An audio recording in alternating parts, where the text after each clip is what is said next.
What's up guys, Leaf right here, welcome back to the channel, and today we're going to be talking about one of my favorite cameras, something I think is very underestimated in 2020, and it's going to be the Panasonic Lumix GH4. We're going to be discussing whether this camera is still good in 2020. Alright guys, make sure you stay tuned.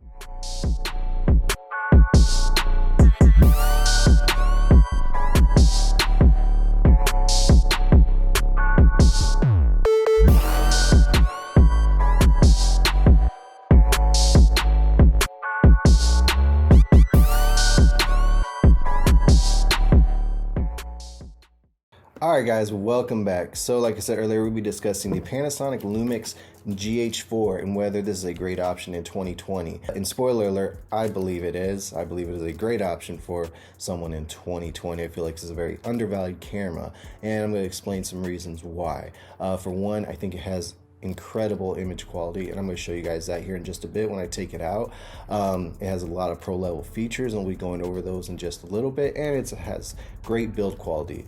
Solidly built, weather sealed, you can take it on the elements. If you drop it, it'll probably survive a drop or two here and there because it is very solidly built. I wouldn't recommend making that a habit, dropping it, but I think it will handle pretty well. Alright, so let's go real quick over the specs. This camera came out in 2014. It is a micro four thirds 16 megapixel sensor. It shoots in 4K up to 30 frames per second and slow motion 96 frames per second in 1080p. It can record in 10-bit 422 4K to an external recorder. It has microphone in jack, headphone jack, HDMI where you can hook it up to an external monitor. It has this amazing flip LCD touchscreen, which to me, I don't know why every camera on their high-end or entry-level cameras do not, or even, well, not entry-level, but high-end, your mid-level cameras, they should all come with these in my personal opinion, but that's a story for another day. It shoots in a few different codecs, MOV, MP4, AVC HD. You can shoot in Cinema 4K. Has the histogram, it has focus peaking, has zebra lines, it has grid lines. The list, guys, it goes on and on and on. You can add a Vlog L flat profile to this for $99. I don't do that because I'm not a big log shooter. I'm not real familiar with grading with log. I'm still working on my coloring skills. I feel like it's gotten better, but not ready for the log footage just yet. But that is an option if that's something you like to do. Now, I know I named a lot of great things about this camera, but there are some things that are some shortcomings, and two of them is something that Panasonic is infamous with in the camera world. One, the micro four thirds sensor makes it very bad in low light. That's pretty much all around with any Panasonic micro four thirds sensor cameras. So I try not to use this in low light, or I have my stuff lit pretty well like it is right now. If I do have to use low light, I will use my G7 just because it has better ISO performance than the GH4. It's not a low light monster by no means, but it does better than the GH4. So that's when I do have to do low light, that's what I use. Number two, the autofocus system. In all Panasonic cameras, even the recent firmware update for the GH5, still the autofocus just wasn't that good. So for some reason, Panasonic just is behind the game when it comes to autofocus. But one workaround that they did do very well is you have the Panasonic app, which helps with focusing for talking head stuff like this. Helps you get focus shots if you're out and about and you just need to set something up and get it focused, get it lined up right. That app works great in my opinion. And then if you're vlogging, you have the option put in manual focus. If you're using a native Panasonic lens, it gives you the option to touch the screen and put you in focus and keeps you in focus. So great little workaround. Last negative for this thing is it does not have the Panasonic in-body image stabilization, which sucks, but you know, just be mindful that how I'm holding it to get that as good of a steady shot as I possibly can. If you guys saw my last video, you saw that I bought a stabilizer I'm still learning how to use, so I'm going to be using that for my stabilized shots as well. So there's workarounds, and take into account not every camera has in-body image stabilization. To me, it's not a huge deal breaker. Heck, one of the most famous YouTube cameras out there right now, the Sony a6400, does not have the in-body image stabilization. So I don't know, guys, take that into account. But again, you gotta decide what is best for you and whatever it is you are trying to do. So anyways, that's the specs, that's the positive, that's the negative. So without further ado, guys, let's get out and go shooting with this thing.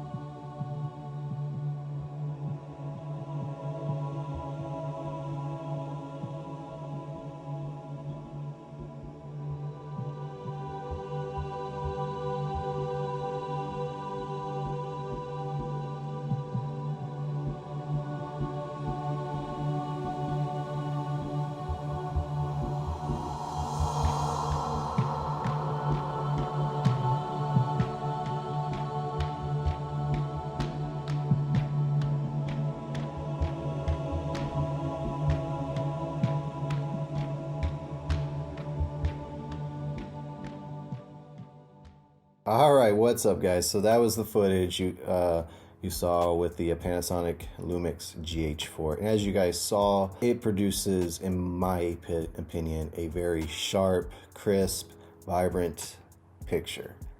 I think it looks amazing. Does it have its shortcomings? Yes, of course it does. It's a now 6-year-old camera, so yeah, of course there's going to be things that, you know, it doesn't do well. For example, low light, lack of IBIS, and autofocus. You know, those are, you know, 3 main things it doesn't do well. Other than that, I mean, for some people those might be huge deal breakers. Again, for me, it's not. I think this camera is a great option for 2020, especially if you're on a budget. You can get this thing $500 to $700 online. And to me, that is great price for a camera like this. I think this camera is worth a lot more than that, in my personal opinion, just because of all the features and the video quality you get out of this thing. I mean, it's great.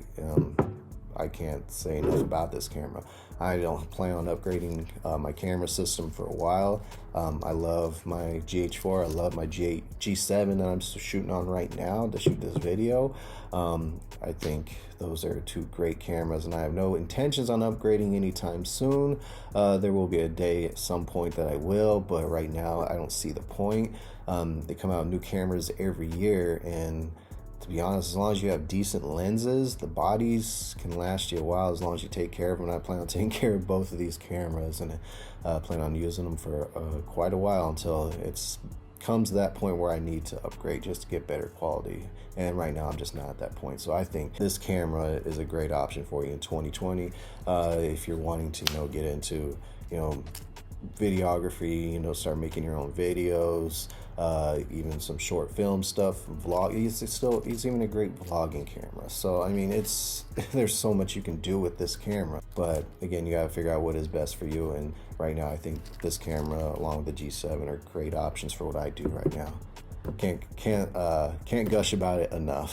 You could probably say, you know, I'm a little biased, but you know, at the end of the day, you gotta think about what cameras do and how they can work best for you. And really, to me, it's not about the camera. It's about what you're trying to shoot in front of the camera and how you operate your camera and how well you know your camera. And that's, to me, is how you're going to get the best results out of whatever footage it is that you shoot. So anyways, that's my review on whether this camera is good in 2020. I give it a 2 thumbs up, guys.